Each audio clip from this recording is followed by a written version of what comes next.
बधाई। शिव को पहचाना,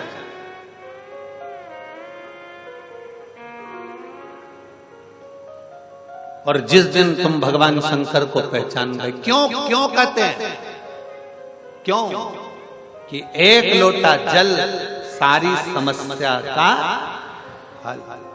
क्यों कहते हैं? जपो, एक एक व्यक्ति के मुख पर भजन के रूप में शंकर की शिव पुराण का मूल तत्व आ जाना चाहिए। श्री शिवाय नमस्तुभ्यं। सब बोलो साथ में।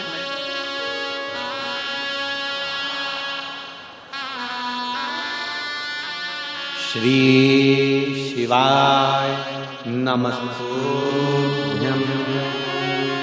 श्री शिवाय नमस्तुभ्यं। श्री शिवाय नमस्तुभ्यं। श्री शिवाय नमस्तुभ्यं। श्री शिवाय नमस्तुभ्यं। क्यों कहते हैं?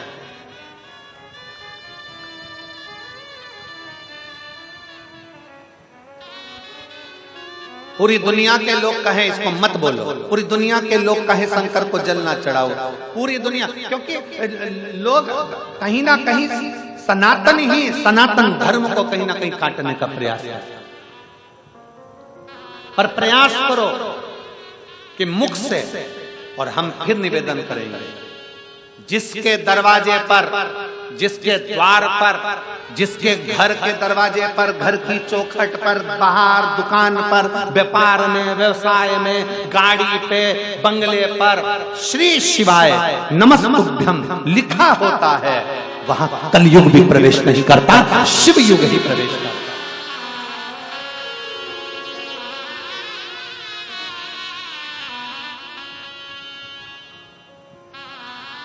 वहां शिव है, और केवल अकेला शंकर नहीं, श्री शिवाय नमस्तुभ्यं में मेरे शंकर, पार्वती, गणेश, कार्तिकेय, रिद्धि सिद्धि, जया, विषहरा, शामली बारी, दौतली, देव, अशुभ सुंदरी, शिव के नंदी, और सब तुम्हारे रक्षा करने के लिए श्री शिवाय नमस्तुभ्यं में विराज। हमारी बात पर भरोसा नहीं हो तो गीता प्रेस गोरखपुर की शिव महापुराण लेकर आओ, उसकी विद्येश्वर संहिता को पढ़ो, उसमें निकालो कि श्री शिवाय नमस्तुभ्यं का मतलब क्या है। उसमें लिखा है श्री शिवाय नमस्तुभ्यं बोलने वाले के केवल मुख का दर्शन कर लो तो भी हजारों अश्वमेध यज्ञ का फल प्राप्त हो जाता है, हमारे दोष मिट जाते हैं, हमारे कष्ट मिट जाते हैं, हमारा दुख मिट जाता है। उसको पढ़ो, अध्ययन करो। किसी और वाला महाराज बोल रहा है तो किस में से बोल रहा है, हमें पढ़ना है। श्री शिवाय नमस्तुभ्यं का मतलब निकालना है, हम उसका अध्ययन करें, हम उसे पढ़ें, और उसमें पढ़ने पर तुम्हें मालूम पड़ेगा कि केवल बोलने से नहीं, अगर कोई श्री शिवाय नमस्तुभ्यं बोलता है, उसके मुख का भी दर्शन कर लेते हैं तो सारे पाठ छिन्न हो जाते हैं।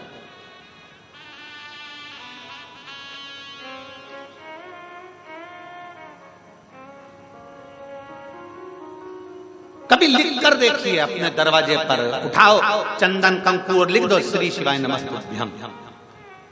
कभी लिख कर देखिए अपनी गाड़ी पर, कभी लिख कर देखिए अपने व्यापार में। उस तत्व का आनंद क्या है, उसको बोलने का सुख क्या है। क्योंकि यहाँ एक बड़ा सारा पत्थर लुढ़कते लुढ़कते आ रहा है, बड़े बड़े वृक्ष को गिरा दिया, और एक घास के तिनके ने उस पत्थर को रोक दिया।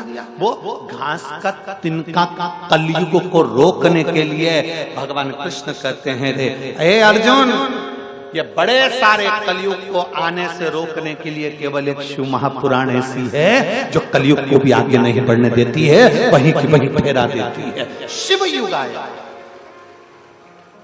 वो शिव। एक पत्र